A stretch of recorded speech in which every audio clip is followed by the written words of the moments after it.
Hey, Robin. I've never done a responsive post via video before, so this is a first time for me. I appreciated your desire to work with a Wesleyan perspective in your post. I don't know if you read my post. I talked about the integration of theology and human services, and I think the intersection of our two posts may be best looked at the question of the Holy Spirit and the role that the Holy Spirit plays in human services. I basically hold that function of the Holy Spirit needs to be understood within the creedal confessions, such as the Nicene Creed, and solid biblical exeget, and our own church polity, whatever tradition we happen to be involved with. And exegetically, I'm a theologian, so I deal with that stuff. The Holy Spirit's function is regarding its title, or her title, or its title, or his title, is helper, and we find that in John 14:16, John 14:26, and John 15:26. And he also teaches and directs people. But how do we understand that process, that function? I thought that your representation, that the Holy Spirit needs to be distinguished between how it works in our lives as believers, how it works in the lives of non-believers, and how it works in the world, to be very interesting, particularly in a Wesleyan construct. There's a mystery there, right? Jesus said when the Holy Spirit comes, he will convict.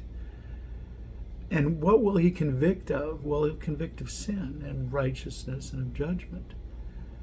But to whom is that conviction being brought to? And from the Church of England, early Protestantism, from which Wesley proceeded, we can read from the 39 Articles, the condition of man after Adam is such that he cannot turn and prepare himself by his own natural strengths and works to faith and calling upon God. Therefore, we have no power to do good works, pleasant and acceptable to God, without the grace of God, by which Christ preventing us, that we may have a good will, and working with us when we have that good will. Okay, so here we have this idea of this preventing grace, which Wesley really developed. I mean, it's Wesley's kind of calling card in theology, right? As well as entire sanctification. But in Wesley's own sermon, when he talked about the scriptural ways of salvation, he said that preventing grace, that grace that precedes grace, if you will, or precedes justifying grace, that grace is the light wherewith the Son of God enlighteneth every man that cometh into the world.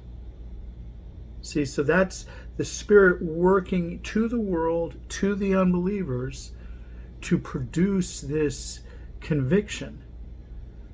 And I think that's something we can work with by letting the Holy Spirit do its job and then clarifying what our job is as a counselor. We work with a singular and limited perspective.